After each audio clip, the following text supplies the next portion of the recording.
Welcome back to the whole podcast, Casey. I'm your host, Kirby Huff, and today we have a guest, Billy Brindlecom. I'll let you go ahead and introduce yourself. Yeah, Billy Brimblecom. I am the CEO of a nonprofit called Steps of Faith Foundation, and I'm happy to be here. Awesome. Well, thanks for being here. We appreciate your time. Can you give us a little bit? How did Steps of Faith get started? Yeah, so back in 2013, it'll work this year. I was living in Nashville, Tennessee. I'm from here in Kansas City, and really long story short, I was one day I was asked. I was at the prosthetic clinic where I was a patient in Nashville. Okay. And I was asked to, on my way out, talk to the patient who was coming in for his next appointment. He had lost his leg to cancer. He was being fitted for his prosthetic leg for the first time, and my prosthetist, that's the leg doctor, Mhm. you know, prosthetic limb doctor, Yeah. hard word to say, had said, "Well, you want to talk to this guy? I think he could benefit from talking to somebody who's kind of on the other side of this." Sure. We had a brand new baby. I was a professional musician, so I was kind of like looking for jobs that kept me home instead of on the road. And so, yeah, it was a thing where I was like, I would love to talk to this guy. And the conversation was so great that after that, I was like, I wish that that could be my job. And so then I was told that, well, the owner of the prosthetic clinic had actually started a nonprofit that had 501c3 status that was just a tax exempt idea that was sitting dormant. And Okay. so then he and I had a conversation. Then he was like, "What if you come on and run this thing?" And you know, here we are, 11 years Awesome. later. Okay. I was about to ask, how long has it been? Yeah, Nice. yeah. April of 2013. So, do you still are you still a musician and travel around, or are you? There's not a whole lot of traveling for music anymore, but yeah, I am forever and always a musician. But there's the instead of playing where it was my job, now it's a like a part-time job. My Okay. wife and I have a band together. I play with other folks here and there. My old band from when I was 19 years old is reuniting for a couple shows coming up. So yeah, music is and it's also kind of the centerpiece of the biggest fundraiser that Steps of Faith does every year. Okay, awesome. What's the fundraiser and when will that be? It's called Thunder Gong, Oh, and okay. I we think do I've heard of that that. every year. It's hosted by Jason Sudeikis, who's an Uh-huh. actor that's from here. Yeah. It's one of my best friends, and yeah, we do it the second weekend in November every year. So it's November 9th at the Uptown Theater. Okay. Very cool. What are the mission and the goals of your foundation? Yeah, so Steps of Faith, the mission is to get prosthetic limbs for uninsured amputees. Okay. And so, like I said, we've been doing it 11 years. A lot of people don't have health insurance. That does not mean that you're homeless or poor or whatever. Health insurance is a nightmare in this country. Yeah. That's why, politicians, way before we got into the world of I must win sport politics that we're currently in, people have been fighting about the health insurance, I'm not going to say care because that would be a misnomer, scenario in this country for a long time. So Steps of Faith gets prosthetic limbs for folks that have no health insurance, and the goals are just to keep doing it. Okay. Yeah. We have a patient client goal each year, that fortunately has been going up, and for this year I think it's 300 people, which we're kind of close to hitting already. So it's Oh, kind of a wow. weird year where we're year to date, we're helping like double the people all year long that we have from last year. So wild. Wow, that's awesome. Sure it keeps you busy. Yes. Yes. So, what's the process like for someone who is needing your services? Yeah. I mean, a lot of times people just like go and Google prosthetic charity and Okay. we're on the first page, Okay. but yeah, I mean, the process, people come to us one of three ways, either, like I just said, directly, Sure.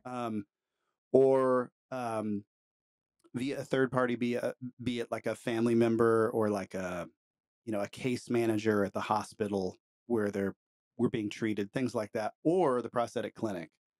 And so really it's just a matter of, I mean, if it comes from a clinic, then we already know that the patient is a good candidate for prosthetic care. That gets in the weeds a little bit. But basically the process is we have an application, which is a short and small written statement of the need, Hmm. just making sure that the person doesn't have health insurance, making sure that, to the best of our ability, they don't have offshore accounts or, $1 million in the bank, Right. and really need um, what it is we do.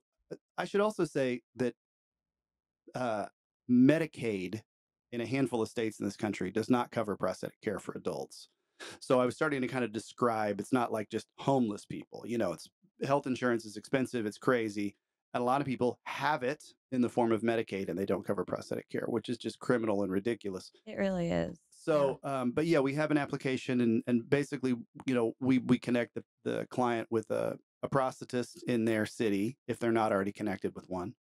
So yeah, once we have the application and all the paperwork we need, and they're connected with a prosthetist, and we're on the same page with them, then it's just kind of off to the races. Okay. Awesome.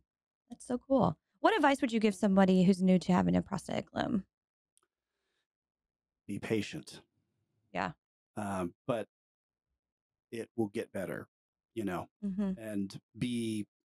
It takes time to kind of like figure it out, Right. you know. It Right. takes time to learn how to walk. It takes time to learn what feels right and what doesn't, because it's very foreign at the beginning. Hmm. And learning to walk with a prosthetic limb is not like learning to walk in high heels for the first time or like a Right. pair of work boots that you got to break in. It's Right. not like that. It's a whole different thing. So, yeah, just be patient and be honest, with yourself and with your prosthetist, and hopefully you've got a great prosthetist. Most of them are, um, and yeah, it will get better. So is this something that you do like physical therapy with, or you just work with your prosthetist? Both. I mean, it depends. I mean, Steps of Faith, we don't have like a physical therapy program as part of what we do. Hmm. Not everybody, quote unquote, needs it, but I think everybody could use it. I Sure. had it, Hmm. and it was helpful.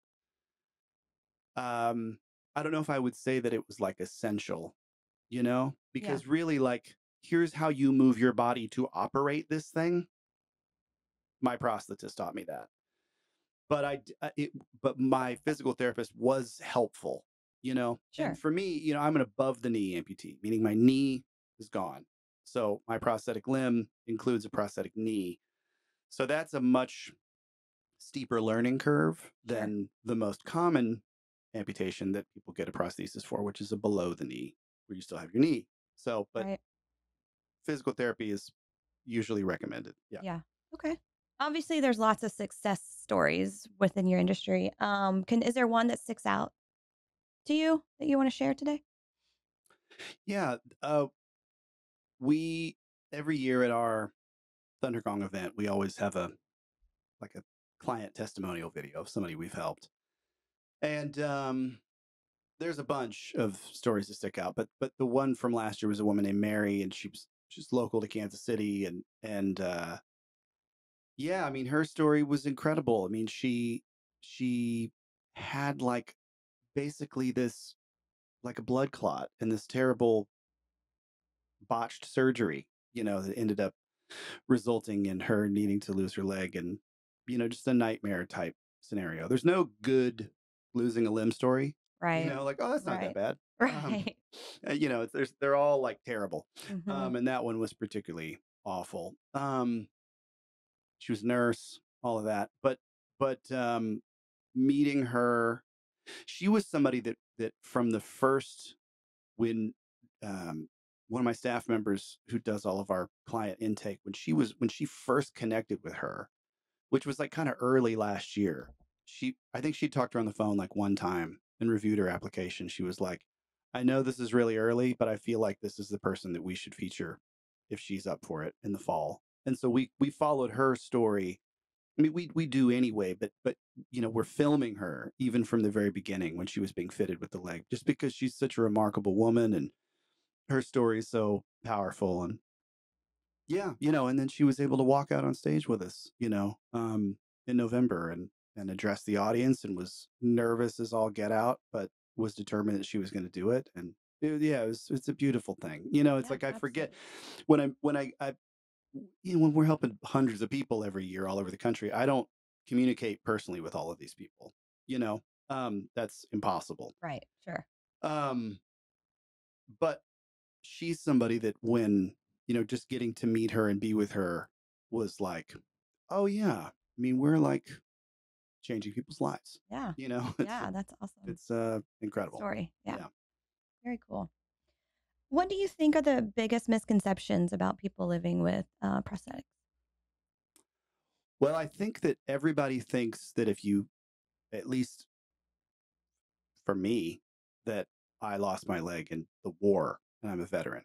So I think that like the biggest misconception that I personally encounter is Hmm. that. Hmm. So when in reality, 500 people lose a limb every day in America alone, just in the United States. Wow. In modern warfare, so since 9/11, 2001, 1,558 amputees. 500 a day, but combat veterans, 1,500 total. So, so veterans are less than 1% of the amputee population. So you follow me on those numbers? It's a tiny, tiny, tiny percentage. Yeah. So, but we shine a very, very bright light on the military in this country. Um, Veterans need help with a lot of things, and there's a lot of nonprofits that exist to help them, thank God. Right. Yeah. What they don't need help, so two things. What they don't need help with is if they are one of those 1,500 plus combat amputees, they don't need help paying for a prosthetic limb. The Right. government's going to cover that. Right. Um, but also, again, the biggest misconception is just that any amputee that doesn't look like an old person clearly lost their leg in the war, which is just people just don't know better Right. because of the huge light we shine on the military.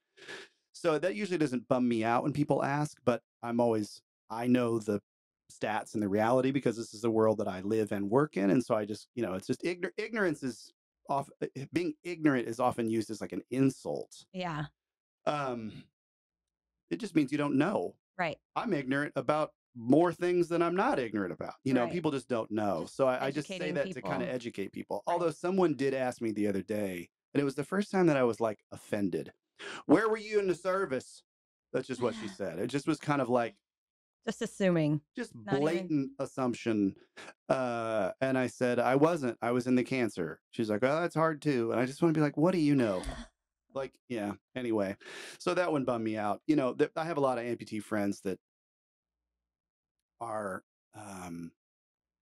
quicker to be offended by the constant questions. Yeah. Human beings are curious by nature. Right. Um, And not they don't know how to ask a, the appropriate question or yes. in a way that's like bothers you, I guess. Yeah. Well, like, look at it this way. If you had what appeared to be like a gunshot wound to your face or something like that, okay, Right. and it would be, I would think it would be for me to just not say hello to you and just be a stranger in the grocery store and go, "What happened to your face?" Right. Like as kids, we're told to not do that, not stare and that kind of thing. Right. It's different. Like, okay, I got a robot leg. Kids are going to look at it. I say it's a robot leg. It sounds cute. It is Yeah. a robot leg. It actually has a computer in it. It's all that. Right. But the amount of people to me and any amputee that I know or don't know that just come up and don't say hi and say things like, "Where were you in the service?" or "How did you lose your leg?" It's crazy. So it's like kind of weird. It's like, I don't go, "Where did you get that bad haircut?" Right. You know what I mean? Right. That's me. That's mean. That's mean. Right?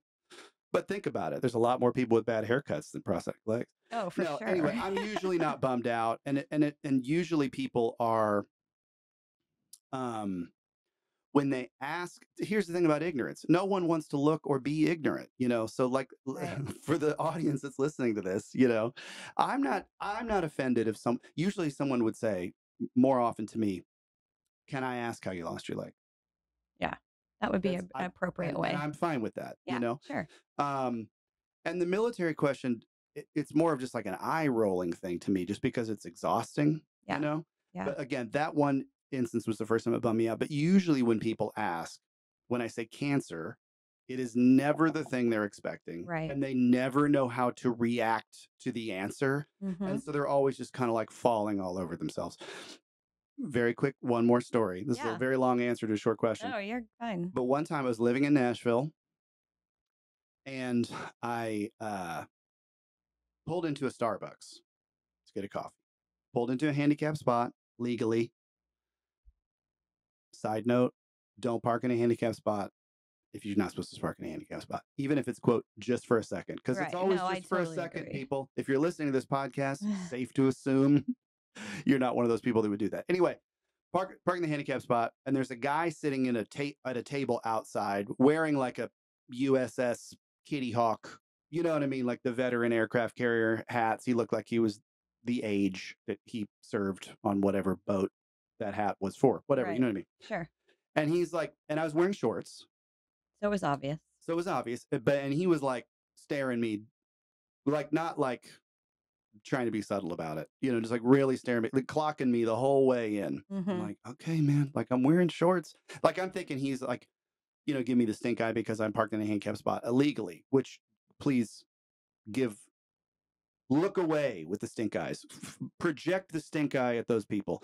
Anyway, so then I come out, I go in and get my coffee, and I come out and I look up and he's just walking towards me with his hand out to shake my hand. Uh, and then he said, "Sir, I just want to thank you for your service," as he starts shaking my hand. So again, that's another way, a very sweeping assumption. Right. You know, clearly the man is a veteran himself. And I said, "Okay, hey, I lost my leg to cancer," and he keeps shaking my hand. Well, not knowing what to say, Right. and then he They never do. and then he hugs me. It's all hard. You know, people just don't know what to say. So Yeah. maybe don't say anything or Right. just ask, Right. you know, Yeah. I or agree. don't ask. You know what I mean? Like, you know, maybe the gunshot wound to the face, gruesome. But I mean, if you had like some sort of like clear injury, it's only just like, if it's like, or if I'm wearing pants and I'm limping, like you got a hitch and you're giddy up. It's You're like, right. what? I don't know you. Right. Like, why are you asking me this? Right. Yeah. There's a lot of really rude people out there. I'm visually impaired and I have to look at my phone very closely. Yeah. And this guy said to me, this was recent too, like, well, like last summer. He was Yeah. like, "Can you not read?" I was Wow. like, what makes you think because I'm looking at my phone that I can't read Yeah. closely?" Right. I was just like, Yeah. You can't read the room. It's none of your business.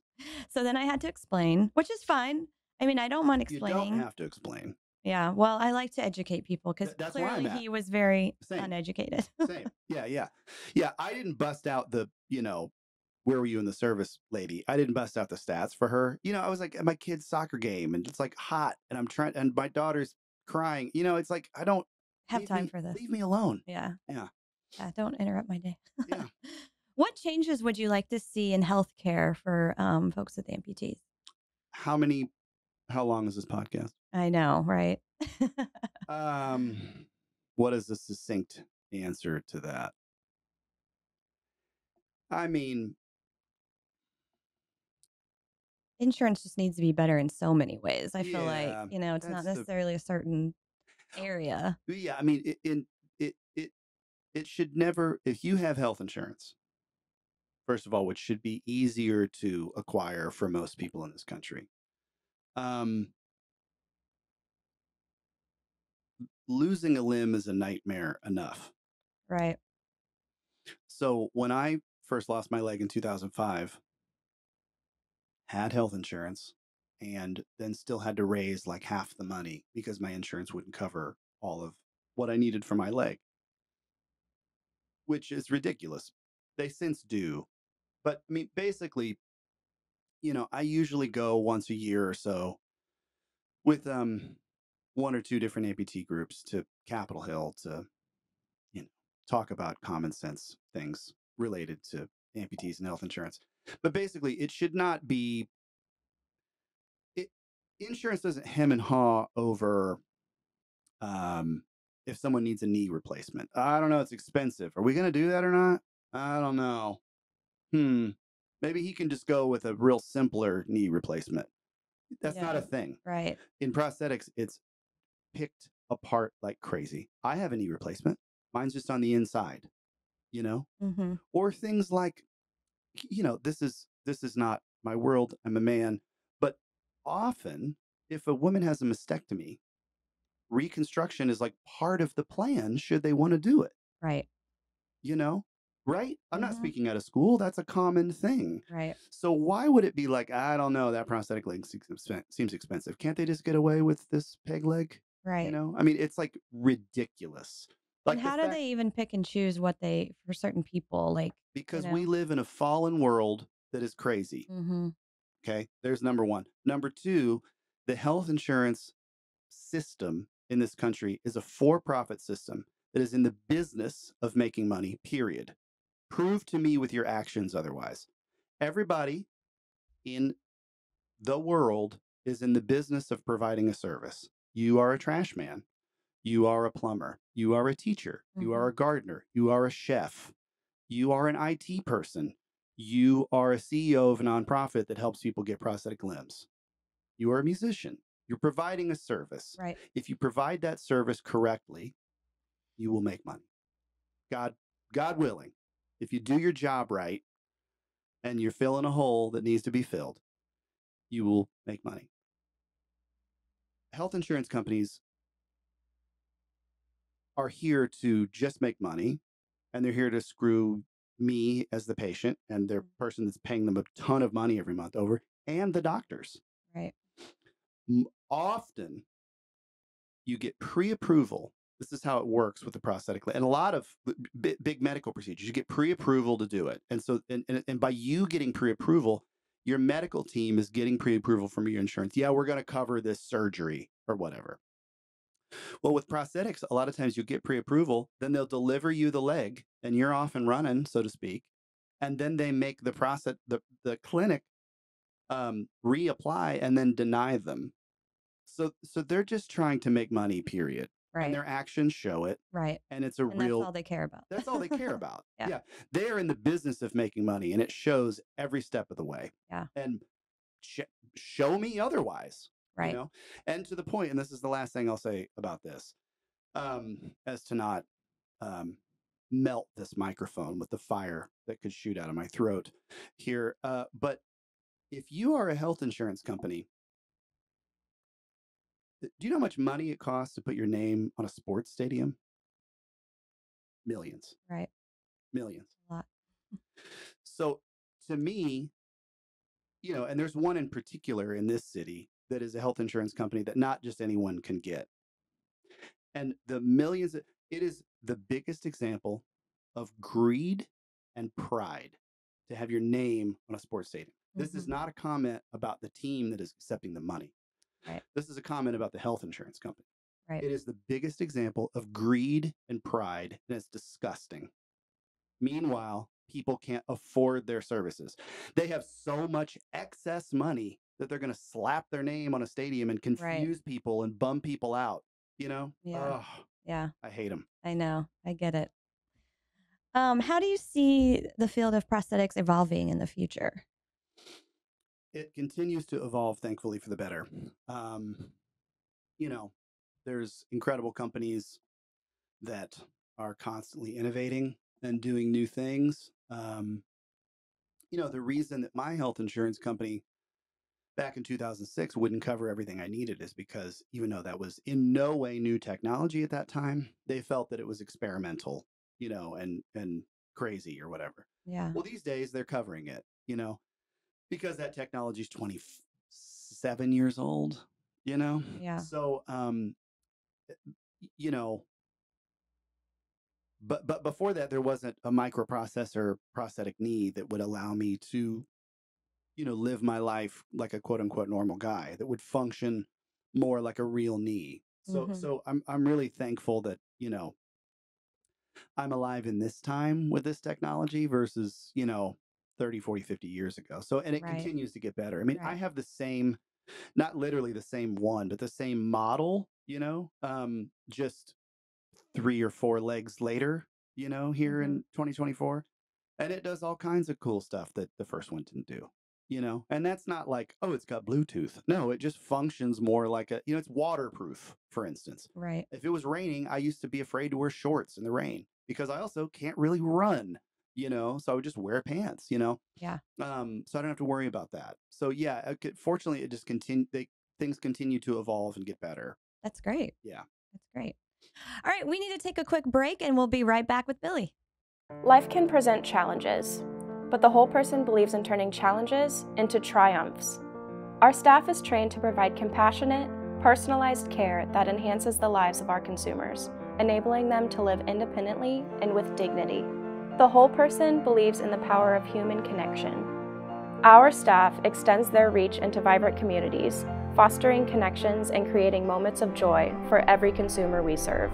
Whether that's through peer support groups, adaptive sports, employment services, or non-emergency medical transportation, our staff provides exceptional care and become trusted companions and confidants.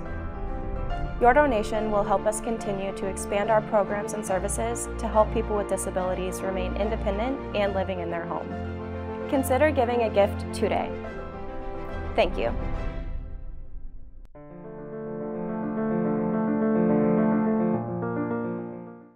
All right. Welcome back to the whole podcast, Casey. And we will jump right back into our questions here with Billy. So what does your day-to-day look like?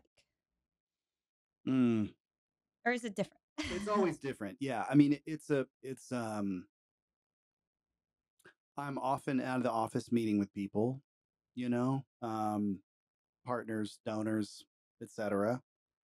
Um, part of my job is kind of like, to put it in real businessy terms, kind of new business development in a way, like Sure. partnerships.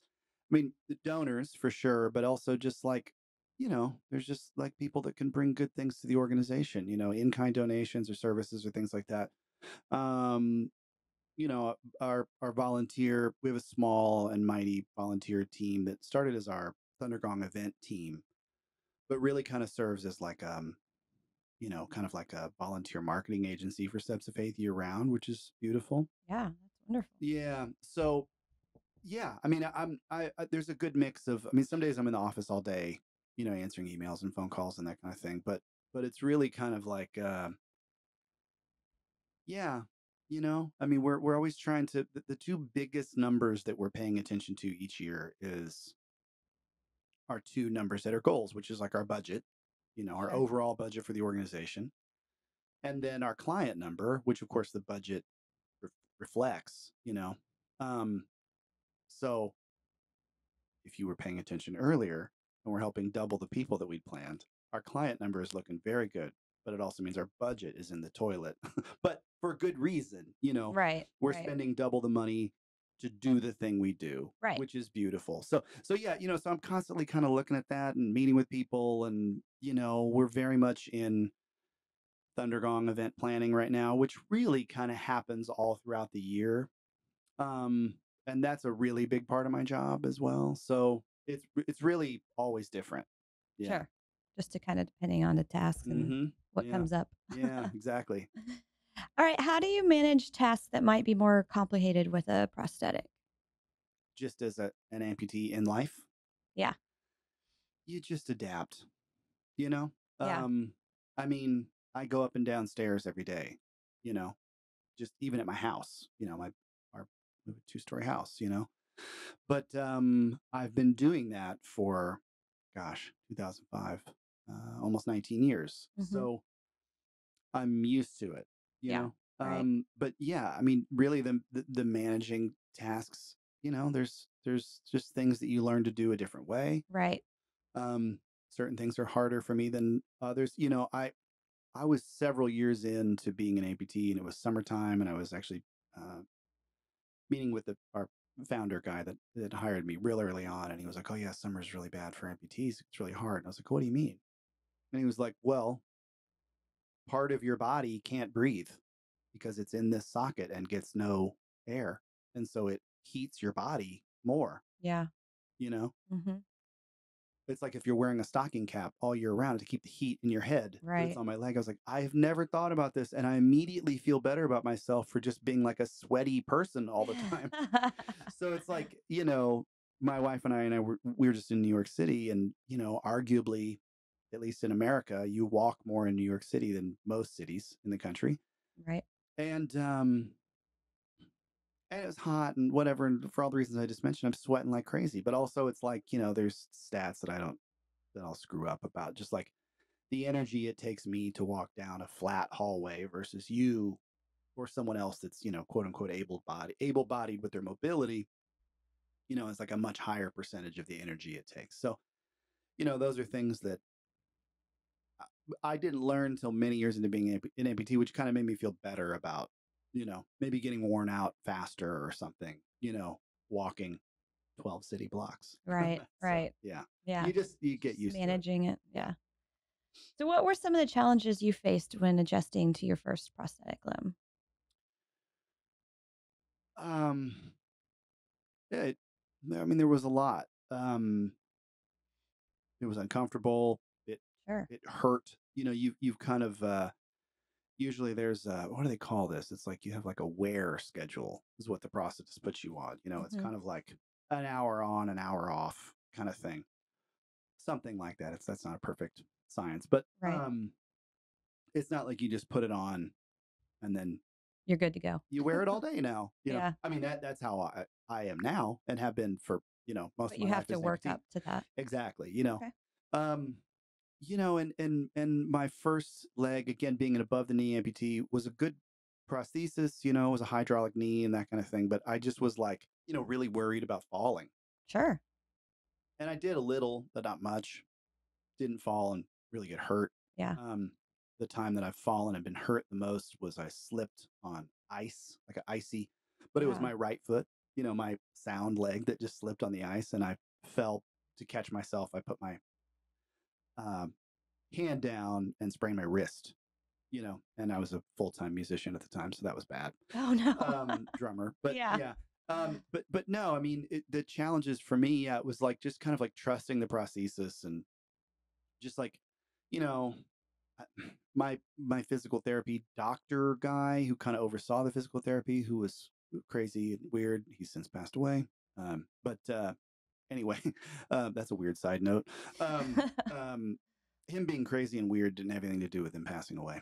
Well, that's good. Nor did I have anything to do with him passing away. But no, he was a good dude. He just was like super hardcore. He was like, "Oh, you need to use crutches." Well, the way I had to move my body to make the leg work, to make the above knee prosthesis work, to step on it a certain way so that the knee would kick out, I felt that I couldn't really. It was easier for me to use a cane. So I was like, I'm not gonna use crutches. I'm gonna use a cane, which didn't make him happy, but I would use the But crutches. whatever works best for you, Yeah, right? Like yeah. I mean, everyone's probably different. Exactly. And that was his hang up. Anyway, nonetheless, enough about him. God rest his soul. Thank you for your help, Dr. Berger. But I used a cane, and then I had this goal. Like I started walking like at mid October of 2005, starting to use the prosthesis. Mm-hmm. And I had hoped that I would be off the cane by Christmas. And I was, Awesome. but then I was like on tour with my band the following March and still walked really slow and that kind of thing. And so then when I got, like I said, the leg I have now, and again, this is 3 or 4 versions later, but I wear a thing called a C leg made by a prosthetic manufacturer that's a global company called Autobach that I love. The first few steps I took with that, I walked faster and more kind of naturally and more confidently, because it's a little hard to explain, but it has a thing where it basically kind of protects you from falling in a lot of ways. Okay. That's awesome. So, it's the ideal tool for my body. Right. It's not I can drive a Honda, but I choose a Ferrari. It's like that. None of that applies when it comes to prosthetic limbs. Yeah. You know what I mean? It's not Yeah. like, oh, it's just nicer. It's like, well, no, it's nicer because Because it works for you. it works for me. It does more things that are more appropriate for my activity level and my body, and we always need those options. And going back to the health insurance thing, that shouldn't be a thing where it's like, well, it's so much money. It's, $60,000 or whatever. They can get by with this. It's like, no, Right. then I'm going to have a lower Just do it the activity. right way. Yeah, I'm going to have a lower activity level, and you're going to spend more money on me because I'm going to be less healthy. You know, Right. that's the other. It's very, very short sighted. Just the quickest way to the dollar Hmm. with the health insurance companies. Yeah, sure. Anyway, So, are there any specific tools or adaptations that have made things easier for you um, be more specific. Like, or made a difference in your life that you've learned along the way? um, yeah, like when it comes to my legs specifically, you think? Ye- Yeah, I mean, yeah, it's really just that I have access to the right thing, you know? Right. I mean, there's little tricks, there's all sorts of stuff. You know what I mean? Like, I mean, I could go on and on about this, but like, in the morning, I could sit here and take my shoe off my prosthetic leg and put it back on. But in the morning, you know, every amputee is different. But for me, it's like I dress the leg. You Mm-hmm. know what I mean? Like okay, what I'm gonna wear. Okay, then before I put it on, I'm gonna change the sock and put on the pants or the shorts or whatever, and then that shoe, and then put that thing on. Like that. It's just easier to do. There's all kinds of like You're countless. probably learning new things every day, I'd assume, Yeah, I too. think so. Anytime there's like it's just kind of a constant need to adapt to where you are, and in particular, you know, timely ADA anniversary, kind of adapt to a world that is definitely not designed for people with disabilities. Right. Right. Um, Getting there. you were getting there. There are areas, you know what I mean? It's like there are, yeah, you know what I mean. But Yeah. yeah, we're getting there. Maybe I don't know, but yeah. So it's kind of constantly adapting to this or that or whatever, and needing to think about. I don't have I don't have like a walk-in shower, for instance. It's just like things. It's like I have to hop up like one step to get in my shower. My wife showered before me today. I hopped on that step and It my was foot slipped, slippery. but I Yeah. didn't fall. I stumble or slip all the time, Yeah. but I hardly ever fall.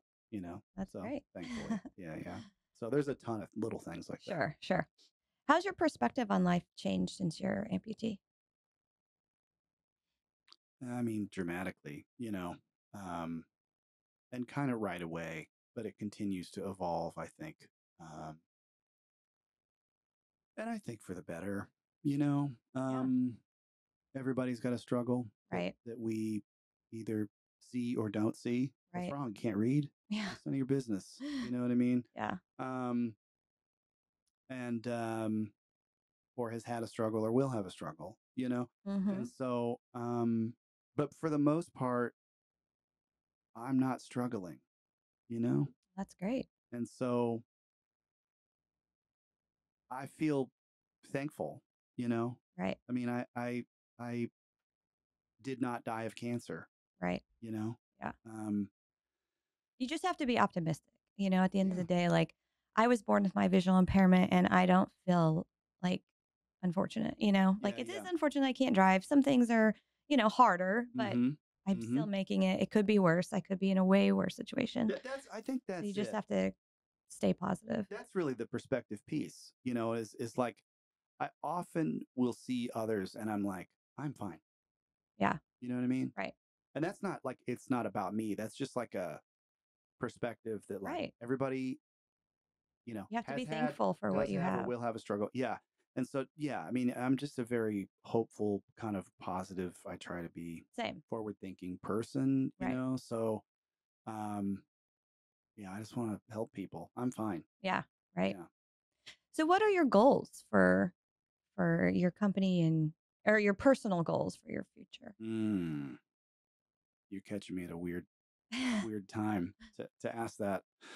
Um, I guess maybe I'm in a midlife crisis, 47. Hopefully that's at least, yeah. Anyway, no, I don't. I mean, personal goals are kind of always evolving. I'm a dreamer type guy, and like I said, always kind of forward thinking, and I'm a creative person, performing arts musician type dude. I got all kinds of things I want to do and creative projects and that um I guess I would say are maybe things I've never done before, but relate to things I know a lot about. That's really vague, but yeah, well, stay tuned. I don't know. I'm trying to figure that out, but yeah, I mean, one of the immediate things is, because of, I mean, this is a good example. This is not a keynote speech, but this is a podcast that y'all invited me on Yeah. to your program. Thank you very much. But I'm asked to do public speaking things here and there, because of my role and my job and my story or whatever. And so I'm kind of like leaning into being open to do more of that and kind of pursuing doing Sure. more of that, because it's like, oh well, there's a lot of again, kind of goes that I just want to help people, Right. even if it's let me break out a stat. No, I'm not in the military. Thank you for asking. Can I tell you a stat? Right. But no, I just I'd like to make people happy and talk to folks Sure. and help spread the word and hopefully offer people some hope and maybe some laughs here and there. So that's one of the things, kind of immediate personal goal is I'm in the process of kind of that's a whole industry, Yeah. the whole speaker thing, which I've Right. always just been like, I had a speaker person that was like, "Oh, can you send me this stuff?" I was like, "I don't have any of that." Like, "What do you mean?" I was like, I have this job and I occasionally get asked to speak at these things, and that's it. I Right. don't have a speaker website. Anyway, Right. let's Yeah. stay I tuned. enjoy doing presentations. Yeah. I mean, it's not comforting and I get super nervous, but Okay. like just if I just go up there and just tell my story, Yeah. people love it. And Yeah. I feel so good just afterwards, just Yes. educating them on something like that Absolutely. they had knew nothing Absolutely. about prior. Yeah. So Absolutely. it's Yeah. such a good feeling. It is a good feeling. So yeah, I mean, personally, that's kind of the thing that's right in front of me that I'm working on. So yeah, I will have a speaker website, and I am working with some people to actually get into that industry and that kind of thing Yeah. and do more of it. Because why not? Yeah. So yeah. That's awesome. Hmm. Well, it's about all the time we have for today. Is there Okay. anything that we didn't cover that you'd like to discuss or share I don't other know. than I think your maybe talk a little bit more about your fundraiser yeah. in No. November? Yeah. I mean when is this released? Do we know? It'll be a week Okay. next Thursday. Yeah. The second. 2 weeks. Oh, 2 weeks. 2 weeks. It Yeah. kind of depends on where we're Yeah, at. yeah, yeah. Well, yeah. So no, the Thunder Gong is our biggest fundraiser of the year. It's November 9th. Tickets are going to go on sale. This will be out. So tickets are on sale the 2 months before, August 9th. Okay. Thundergong.org. Awesome. Stepsoffaithfoundation.org. It's hosted by Jason Sudeikis. There's going to be a bunch of other fun celebrity friends, comedy, music, laughs, merriment. It's like a crazy rock and Sounds roll fun. I wanna variety show go. every year. You should. Yeah. Yeah, I will. It's a good time. So yeah, I mean, that's really kind of work wise. It's just we just hired a new person, so it's really kind of like full throttle event planning right now. Sure. Yeah. I understand that. Yeah. Yeah. All right. Well, thanks so much for being here with us. And maybe we'll have you on again in the future. Let's do it. All Thanks for right. having me. Take care. Yep. Thanks for being here.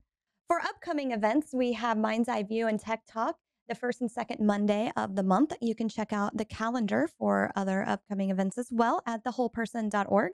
And then, of course, we have our Big Deal Classic coming up on August 18th. If you're still interested in playing, you can still sign up for pickleball or cornhole. And again, that's at thewholeperson.org/big deal. Thanks for watching, and we'll see you next time.